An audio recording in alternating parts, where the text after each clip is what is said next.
police kill the man who stole 2 teenagers. Also, KPTV's Air 12 helps rescue a group of young Canby boys when a rafting trip becomes a frightening adventure. Plus, there is no end to the watching and waiting in southern Oregon, where the flames of the Florence fire still burn out of control. Tonight, Team 12 coverage continues. Fire season 2002. Good evening. The biggest wildfire concern in the country is still in southern Oregon tonight. The Florence and Sour Biscuit fires have top priority. Here is the latest tonight.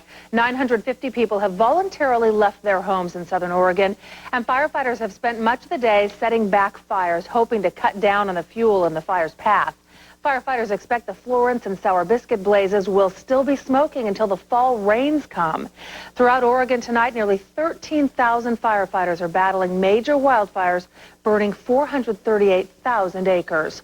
Families in southern Oregon have been on evacuation alert since the beginning of the week. We begin our Team 12 coverage tonight with KPTV's Ryan Deal, who is live in Selma. Ryan? Shauna, we have been watching tonight as dozens of fire crews have driven out of this area where we are, an indication that things are pretty safe here. What you're looking at behind me are hot spots left over from controlled burns that happened today as firefighters try to construct a fire line. The actual fires are still several miles away, but today this made for quite a show. Smoke billowing thousands of feet, at times blocking out the sun. Helicopters closely monitoring this scene in the air, creating a new scene on the ground. How concerned should I be? You know, my dad's 83. This market now a clearinghouse for information as firefighters, now well over 2,000 of them, carefully burn a fire line near town. For some, too near. This woman driving 7 hours to move her parents. I was up here last week and got all their emergency papers ready, but I didn't realize that it was going to be this bad, so I'm back here now to get them out of here. The fires, still miles away, have prompted nearly 1,000 Illinois Valley residents to leave voluntarily. That's 950 less people that are in the Illinois Valley that we have to worry about. Red Cross officials fear chaos if an evacuation order is issued. One car accident could stop thousands of people confined to one main evacuation route. Thousands of people possibly lured into a false sense of security as calm winds keep the fire from moving, at least for now. The entire Illinois Valley is still under a 30-minute pre-evacuation notice. As officials urge people to leave before the order is given, those driven away days ago say the road has not been so easy. My personal family's not with me, but there's a lot of people around here that has a lot of love that are spending it with me, so I'm blessed. Now, as far as evacuations go, officials here are hopeful that Route 199 will reopen to the south sometime tomorrow. That'll make things a lot easier and a lot faster if the evacuation alarm is sounded. Meanwhile, firefighters tell me they and the fire are in a bit of a standoff right now. Neither has made any great movement. I'm Ryan Deal, live in Selma, the 10 o'clock news. One small town is really keeping a close eye on the Florence fire lines. That fire has burned about 145,000 acres south of Agnes. People in Agnes near the wild and scenic Rogue are keeping a close eye on the fire in case they have to evacuate. The fire is about 8 miles from Agnes. Federal officials have already closed portions of the Rogue River Trail along the wild and scenic Rogue River due to continuing threats from nearby wildfires. As firefighters in southern Oregon continue to figure out which homes they can and can't protect, people who live near the Cache Mountain fire now know what makes a home truly defensible during a wildfire. KPTV's Jamie Wilson reports. We rake our entire lot. The Cache Mountain fire came within a quarter mile of Phyllis and Everett Greer's Black Butte home. But luckily, they've been working all season to thin brush, keep the ground wet, create a buffer zone. He actually takes a saw and cuts down some of the trees. They're fine. This is a good example. George Pont with the Oregon Department of Forestry says the Greer's house is a good example of a home firefighters could save. They've thinned out here, obviously. They've even pruned up some of the smaller trees. You know, the grass is an obvious component of something that's going to make the house defensible. A lost cause, Pont says, is this house. It's surrounded by dense brush and dozens of trees just inches away from the house. A burning ember could ignite a fire that climbs up these low tree limbs to the canopies in minutes. And even with a metal roof, Firefighters would not have enough defensible space to protect the home. There just wouldn't be any way to save this house. A gravel driveway like this can extend the defensible zone, and firefighters want you to keep wood piles at least 30 feet away from your house. It's a cedar shake roof. Even though the Greer's home escaped the cash fire, they're going to replace their roof and remove more hazardous trees. This one and a couple out in front by the driveway, the branches actually hang over the house. Giving their home only more space to survive the next fire. In Sisters, Jamie Wilson, the 10 o'clock news. 2 homes at Black Butte Ranch were destroyed in the Cache Mountain fire last week. Tonight, that blaze is almost 100% contained. Also high on the fire priority list tonight is the Timbered Rock fire, about 20 miles north of Medford. It's burned about 20,000 acres, is 20% contained, and is being battled by about 1,000 firefighters. Officials have urged people in 40 homes to evacuate. The Cache Mountain fire, burning on 4,200 acres, 15 miles northwest of Sisters, has destroyed 2 homes but is 95% contained. The Tiller complex east of Canyonville off Interstate 5 has burned 26,850 acres and is 25% contained. And the Toolbox fire, which has scorched 86,794 acres in Lake County, is 75% contained. Later on the 10 o'clock news, KPTV's Dave Wilson takes a special look at how businesses are coping down south.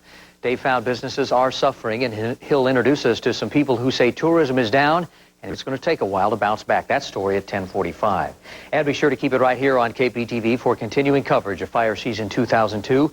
We'll have the very latest tomorrow morning on Good Day Oregon. That's from 5 to 9 a.m. And then back here on the 10 o'clock news. So many local firefighters are in southern Oregon tonight that when an old antique store caught fire in Aurora, the volunteer crew had to step in. Impressions Antiques on the corner of 99E and Main went up in flames around 1:30 this afternoon. KPTV brought live breaking news coverage as firefighters got a handle on the blaze. KPTV's Stephanie Fisher is live at that intersection tonight with more. Stephanie? One of the great things about Aurora is, of course, all the antique shops that line the streets. They make up the landscape of this town. So it absolutely breaks your heart to cross the street and see this, one of the shops practically burned to the ground.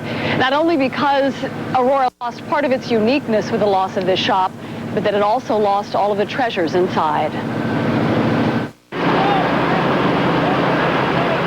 As a plume of smoke reached to join the clouds over Aurora, the small town feared that Oregon's wildfire season had reached their doorstep. On the ground, though, people lined the curb to see it was an historic building in the heart of their community that was burning. We heard a lot of stories about this building today. It first opened as a general store. Some people remember it as the old funeral home. But for about 20 years now, it has been Impressions Antiques. And the first thought many people had was of the man who runs it, Earl Liggett. He's our Santa Claus at Christmas. He's our Chamber of Commerce. He's our, friendship fund. He's a good guy. He said he heard a pop from the back, and the back window flew in, and when he stood up to look to see what it was, he saw flames coming in, and that's when he started grabbing what he could. A lot more stuff, though, was lost. The building's owner says it was filled with one-of-a-kind antiques. I'm sure there were many, many things that are irreplaceable in the building that are gone. And no fire insurance means it's unlikely more antiques will fill a refurbished store. With the smoke and the fire clearing, people who lived and worked next to Impressions got a good look at what was left. And it isn't much. All the trees are singed and everything, all the way around it. A building that has stood in Aurora for over 100 years, destroyed in an afternoon. And as we could see from Air 12 earlier today, firefighters got on this scene very fast. They remain on the scene tonight as a few hot spots have flared off in the back. They're sending more smoke into the air. It's a good thing they got here as fast as they did. There are businesses very close on either side. In fact, these businesses are closed tonight. They have signs out that say, we're closed because it's too smoky, but word on the street is they're closed out of respect. I'm Stephanie Fisher reporting live in Aurora, the 10 o'clock news. And investigators say it looks like the fire started in the backyard. They're still investigating the cause. Buoy 10 opened with a vengeance today. Just hours after fishermen arrived, a man died in the rough waters. Buoy 10 is a popular salmon fishing spot on the Columbia River near Astoria today. About 40 boats were on the water.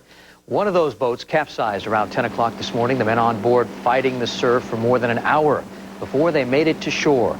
One of the men was pronounced dead at the scene by paramedics. The second man suffered hypothermia. The Coast Guard says the Buoy 10 fishery can be treacherous even for the most experienced of boaters. Last year, Coast Guard Cape Disappointment worked a total of 315 of their cases during that 2-month span during the months of August and September, with 7 fatalities. So far this morning, we're off to a start of 1 fatality, and they've worked over 8 cases this morning. So absolutely, this is our busiest time of the year. Coast Guard recommends all boaters take a boating safety class, wear a life jacket, and carry a marine band radio. 6 young boys from Canby rafting on the Molalla River yesterday gave their parents quite a scare when they didn't make it home. Searchers were just setting out this morning when Air 12 spotted the stranded boys.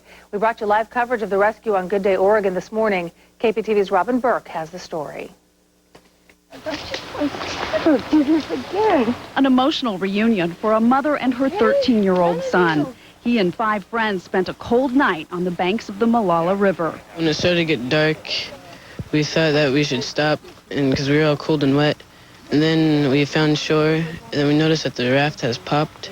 And so we made a fire and tried to get warm. Clackamas County search and rescue teams began looking for the boys at 10 o'clock last night. By sunup, there was still no sign of them. We're currently searching the Molalla River. Following the story on Good Day, Oregon, Air 12 is the first to spot them. We did find some children on the river here. We don't know if this is actually them, but it looks like there is maybe 8 of them, 6 of them here, with a green raft and a campfire going. My brother-in-law called me at home, told me that the boys were on news, and I turned to Channel 12, and sure enough, there they were, all huddled around the fire. Searchers say the boys did the right thing. They got into trouble, but stayed put. The only thing that could have been better if they would have had a cell phone with them. I'm just grateful that they're safe and that they were found, and now we can go home and not let them leave the front door. Robin Burke, the 10 o'clock news.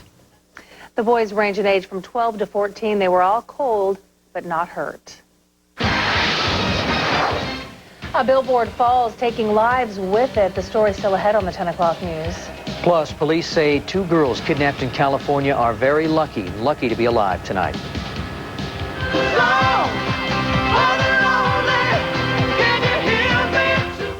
And she says it's her final tour. Up later, Cher entertains fans in Portland.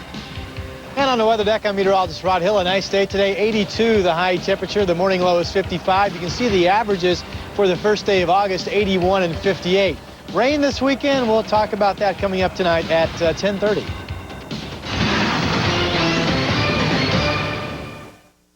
Frazier's got a caring father. I got my kids in the car! A devoted brother. I would shave my head for you, gesture which becomes less significant with each passing year. And dear Daphne, the fun's all relative on Frazier. We're an odd little family. This fall on the new UPN 49.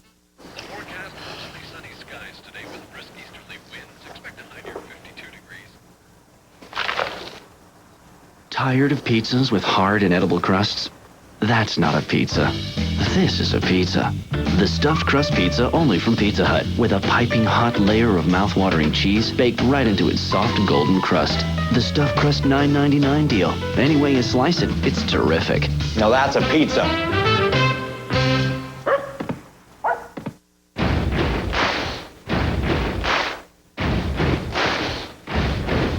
Now get 0% financing up to 60 months or up to $3,500 cash back on America's #1 choice during Ford authorized clearance. Save big on Taurus, Focus, and Windstar, F-Series, Ranger, and Explorer. All with 0% financing or up to $3,500 cash back. So hurry to Ford authorized clearance at your Northwest Ford stores.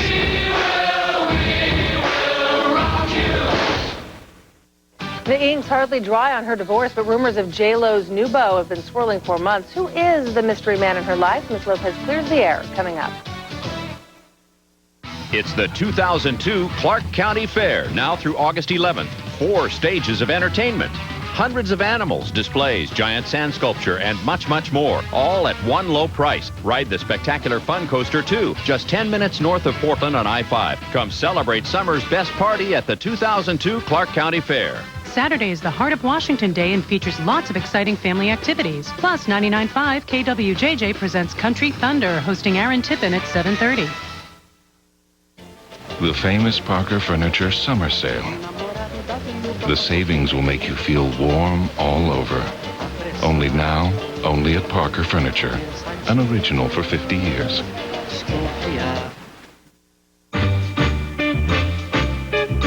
Find all the coolest stuff now at Mervyn's Back to School Sale. Mervyn's. Big brands, small prices. Tuesday or Wednesday? Not gonna happen, lady. Thursday? No. How's Friday? Busy as a bee. You're all busy every day of the week? So are you. Oh, so? With them. Oh, right. Will and Grace, and you. Coming this fall to the new Fox 12. You're watching the 10 o'clock news. Tonight, a California sheriff says 2 kidnapped girls were minutes away from being killed when they were rescued. The girls were kidnapped from a popular lover's lane near Lancaster, California this morning. Police quickly responded and ultimately shot and killed their abductor. Eric Hong joins us live from Lancaster with the latest. Eric? Kurt, the girls ages 16 and 17 have been released from the hospital tonight after meeting with crisis counselors and doctors. No doubt happy to be home with loved ones after this very difficult ordeal. Friends of the 2 abducted teenagers broke down in tears after hearing the good news. For the parents of the 2 girls, it was a dramatic end to a harrowing day. I couldn't be a happier man right now, and I hope I never or any of you have to go through something like this. The kidnappings occurred at a popular teen hangout in a remote area about 60 miles north of Los Angeles, shortly before 2 a.m. Authorities say the 2 teenagers were in separate cars with male companions when the suspect, identified as Roy Ratliff, tied up the 2 males with duct tape and abducted the girls at gunpoint, driving off in a white Ford Bronco. About 12 hours later, a California Highway Patrol officer spotted and stopped the vehicle in neighboring Kern County.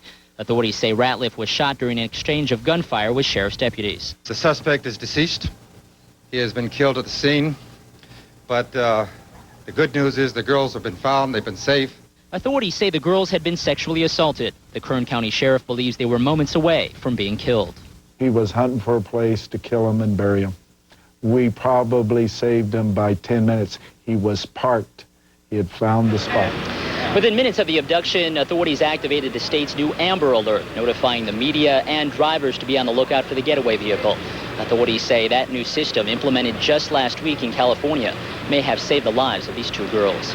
In Lancaster, California, reporting live, I'm Eric Hong for the 10 o'clock news. When word the 2 kidnapped girls had been found reached Oregon City, some people thought it was Ashley Pond and Miranda Gaddis. We even took some phone calls about it, but of course it wasn't. Police think Ashley and Miranda were kidnapped by the same man. Tonight, their families still wait and hope. The girls from Oregon City have now been gone since January and March. Sex charges have been dismissed against Abdul Rahman Saeed. He's the 25-year-old man who'd been accused of assaulting a 12-year-old girl at Rose City Park last week. The Multnomah County District Attorney dropped the charges before taking the case to a grand jury. A Portland dance instructor has been arrested on more sex charges. These are pictures from June when 52-year-old Bruce Smith pled guilty to charges he abused a 14-year-old student. Well, now he's charged with abusing a different girl 4 years ago when she was 17. Smith is the longtime artistic director of the Northwest African American Ballet. A convicted sex offender has moved back into a controversial home in West Vancouver. 34-year-old Jimmy Hoover used to live in the Hazeldale home with 3 other sex offenders, but he moved out, only to land himself in jail once again after having contact with a 3-year-old boy. Tonight, Hoover has been released and again lives in this home on West 27th Street. He lives there with 3 other level 3 sex offenders. The classification is given to those most likely to reoffend. The kidnapping and murder trial of David Westerfield is entering the final stage. Westerfield is the California man accused of killing 7-year-old Danielle Van Dam earlier this year. Today, his lawyers presented their final witness about the time Danielle was killed. She was last seen February 1st when her father put her to bed. Her body was found 3 weeks later along a rural road east of San Diego. And a former congressman on his way to federal prison may have to sport a different look. This may come as a huge shock to you, but it turns out that James Traficant wears a toupee. He had to take it off when he was booked at the county jail in Akron to begin an 8-year sentence for corruption. The jail allowed him to keep it on for his mugshot. He may ultimately have to give it up, though, since federal prisoners are not allowed to wear toupees. 2 more disgraced corporate executives were led away in handcuffs today. The former WorldCom bigwigs face a bunch of criminal charges for their roles in the biggest corporate meltdown in history. The two former WorldCom executives paraded in handcuffs past reporters in New York as FBI agents turned the defendant's private surrender into a public show. The morning perp walk of former WorldCom Chief Financial Officer Scott Sullivan and former Controller David Myers set the stage for the Attorney General. Corrupt corporate executives are no better than common thieves when they betray their employees and steal from their investors. Sullivan and Myers face as much as 10 years in prison and millions of dollars in fines on charges of conspiracy, securities fraud, and filing 5 false statements with the Securities and Exchange Commission in 2001 and this year. A WorldCom audit uncovered the fraud in early June. Then the SEC filed civil accounting fraud charges against the company later that month, and WorldCom filed for bankruptcy in July. A magistrate released Sullivan on $10 million bail, secured in part by his Boca Raton home, and Myers on $2 million bail. Their lawyers were incensed. We expect the Attorney General wouldn't say whether charges will be brought against the company itself and its former chief executive. He says they're still looking into that. The FBI has named what it calls a potential suspect in last year's anthrax attacks. Agents conducted another search at the apartment of a former Army scientist. Stephen Hatfill worked for 2 years in the virology division of the Army's Infectious Disease Institute. The FBI searched his apartment in June and searched a rented storage locker in Florida. The earlier search was for traces of anthrax. Sources say the focus of this new search is different.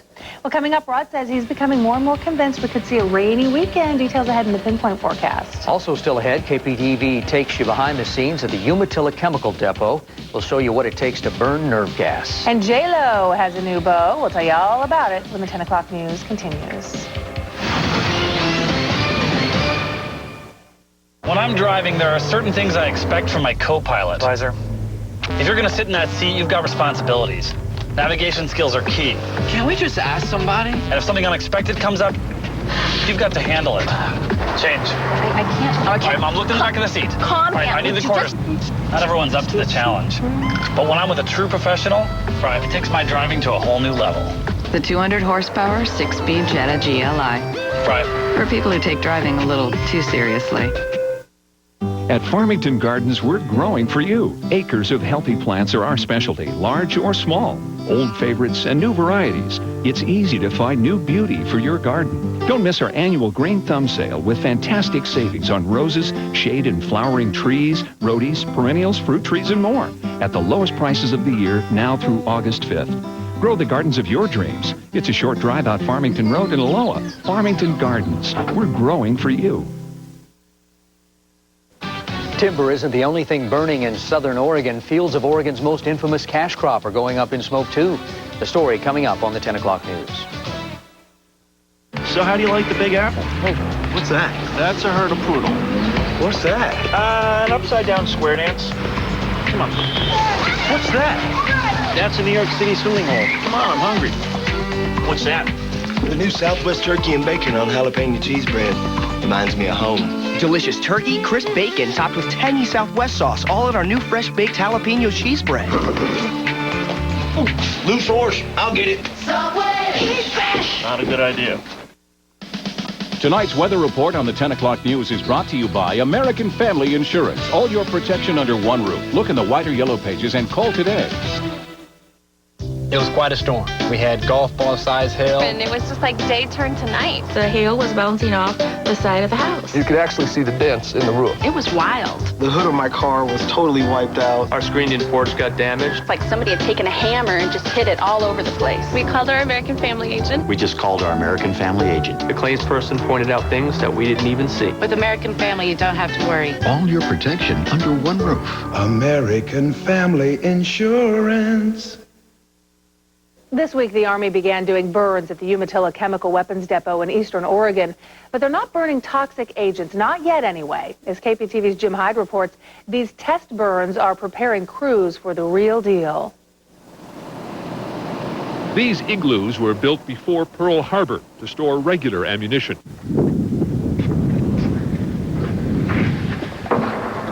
Most are empty now, but others hold some of the most awful chemicals on Earth in containers decaying at Umatilla Depot since 1962.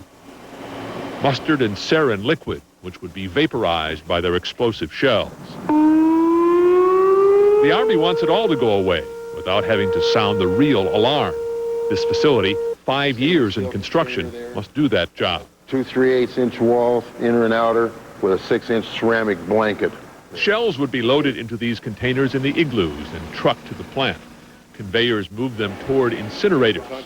Forklifts and crewmen will guide the ordnance into the chamber where they'll be punctured and drained. This would be the last place we would touch ammunition with our hands. Once it's fed in from here, it's done by robotics and equipment machinery. Managers here say experience with chemical weapons burners at Johnson Atoll and Tooele, Utah, plus attention to safety will enable success at Umatilla. But burning means exhausting something into the air. All Eastern Oregon neighbors are not sure it'll be safe. Problems with the regional warning message system prompted a state investigation. The governor gave the go-ahead this year.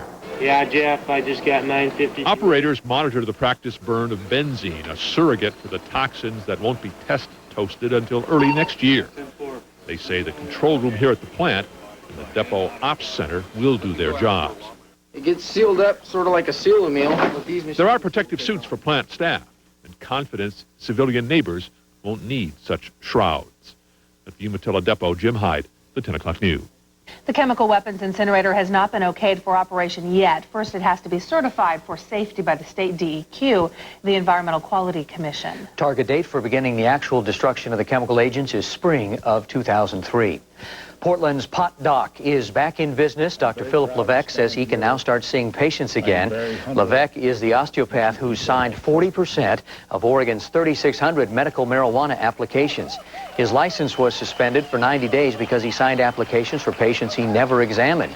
Levesque has agreed to follow accepted standards of medical care this time around. He says he'll be seeing patients Mondays, Wednesdays, and Fridays here in Portland. In tonight's HealthCast, a new study highlights the risks associated with the overuse of certain asthma inhalers. Researchers say patients who excessively use reliever-type inhalers to improve their breathing could face a higher risk of dying from the disease. The study also says long-acting steroid preventative inhalers are safer than the reliever inhalers. The American Cancer Society tells women over 40 to have annual mammograms to increase the chance of detecting breast cancer early on. But research shows women who say they've had painful exams are less likely to go for regular screenings. Overweight women are also less likely to have regular exams. Researchers say these women may have found the breast exam embarrassing. And new technology is taking some of the guesswork out of losing weight. This device is called the calorimeter. Breathe into it for 10 minutes, and the machine measures the amount of oxygen your body needs in order to function and how many calories your body uses in a resting state. And with this information, patients can find out how many calories they can consume in a single day and still lose weight. The evaluation can be loaded into a Palm Pilot so patients can keep track of their daily progress. The nationwide nursing shortage is prompting some professionals to make a career change. An accountant, an engineer, even a doctor are some of those recently hired as nurses at Kaiser Sunnyside Medical Center. Yelena Demchenko is an immigrant from the Ukraine, where she worked as an obstetrician for 17 years. Well, to be a doctor here in Oregon, that means years of expensive training, so the alternative, nursing. To be a nurse, it's an absolutely different occupation, being a nurse, compared with doctor, but I like changes. And I had lots of changes in my life, you know, and it's going to be absolutely different journey, what I expect. Yelena says she misses delivering babies, but there are new challenges for her to look forward to. Well, it seems too soon to start thinking about school, but we here at KPTV are ready to get you in the mood. Yep, it's time once again for Project Back to School. We started doing this back in 1996, serving just 150 kids that year. Since then, more than 7,000 children have been helped, and that's where you come in. We need your donations, any kind of basic school supplies. Yeah, the program runs from now through the end of August. You can drop off your donations at any participating Northwest Dodge dealers and the Salvation Army on Sandy Boulevard. Remember, any donation could help a child in need. Rod joins us now. Another gorgeous day. Yeah, it was nice. We're still talking about switching gears for the weekend. Think some rain's coming? Still looks dry, but Sunday it's looking more and more like we should get something. We need it. We start you off by taking a look at the month of July, which of course wrapped up yesterday. Average temperature, meaning for the entire 24-hour period of each day, 70 degrees. That's about 2 degrees above normal, and for the most part, about as warm as we were back in the month of June, about 2 degrees above normal. So it's been a warm summer. And get this, 29 of 31 days, almost the entire month, saw plenty of sunshine, with really only 2 days that you would call cloudy. And it only rained really 2 days last month as far as that goes. Rainfall was, of course, below normal. We only had 0.19 inches, more than a half an inch below normal. It becomes the 6th straight month, by the way, that we have been at a deficit for monthly rainfall. 35.78 inches for the water year, which of course goes back to October, and that's still running at better than an inch above normal. So overall things are okay, although, you know, it continues to be a pretty dry spring into summer season. Okay, for the weekend, still looks like we're going to be cooler than we've been. It still looks like there's that decent chance for rain. There's an upper level low that's on the back side where my fist is of these clouds. The cool air chute is right in here with that coming down. Here's the jet stream. Notice this is Sunday's weather flow.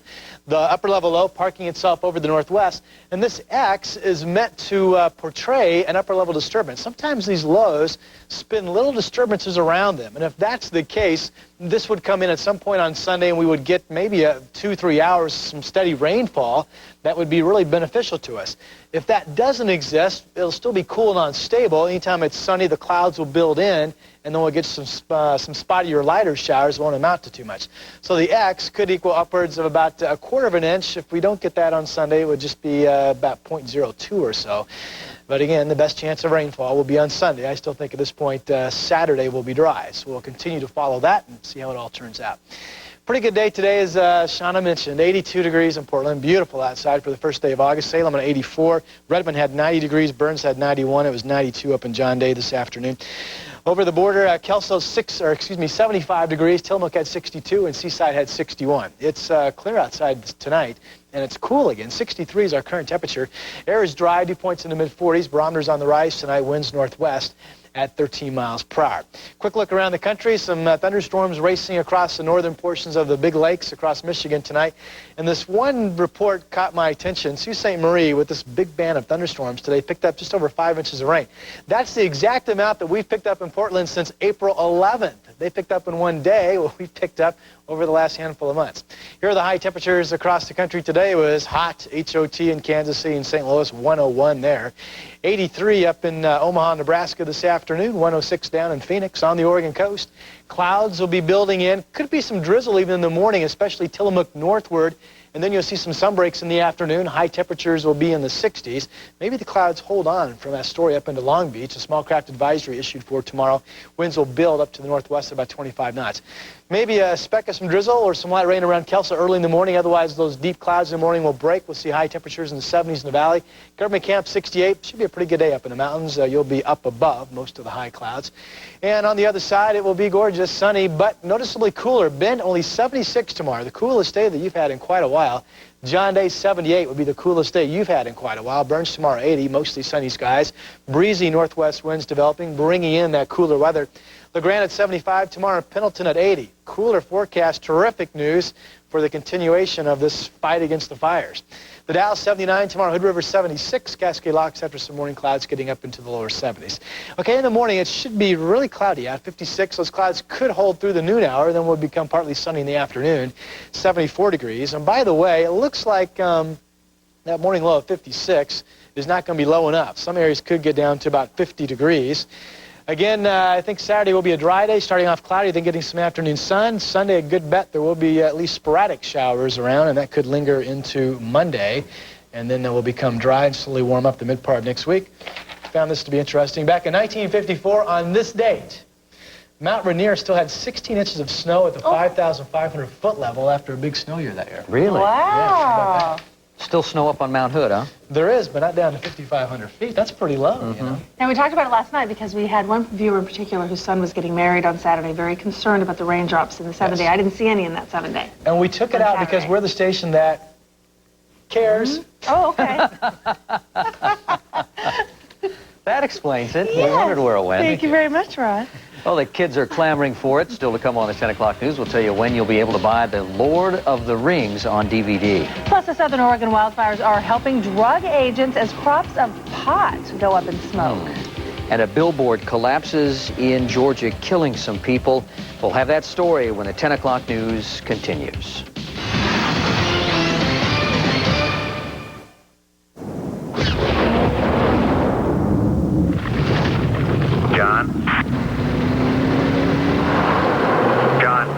doing?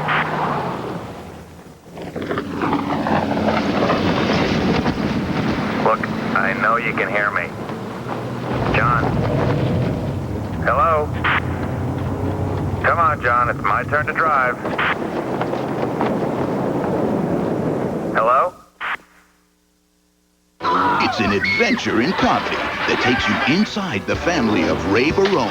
One of these days you'll turn around and I won't be here. Not today. And shows you the virtues of marriage. You know, I gave up some stuff when we had kids. Did it have to be sex? And the warmth of a closely knit family. Come here. It's Everybody Loves Raymond. This fall on the new Fox 12. It must qualify as some sort of world record, a 25-mile stretch of pizza dough baking on a Wisconsin highway. The strange story of how it got there coming up.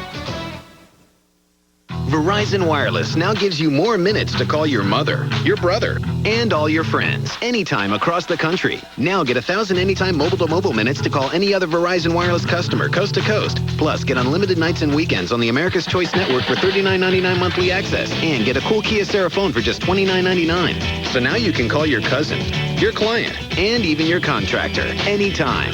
Verizon Wireless. We never stop working for you. Can you hear me now? Good.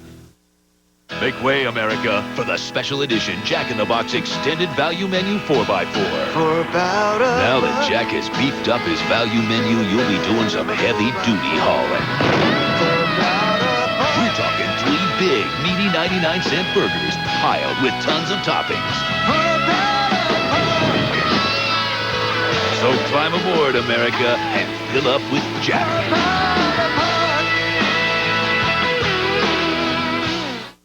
Ford says their F-150 is built tough, but our engineers will tell you the 2002 GMC Sierra has more horsepower, more towing capacity, and more overall interior space. If you want all that from an F-150, well, that is tough. Now get $2,500 cash back or 0% APR on a new 2002 Sierra. See dealer for restrictions. See your participating Oregon and Washington GMC dealers.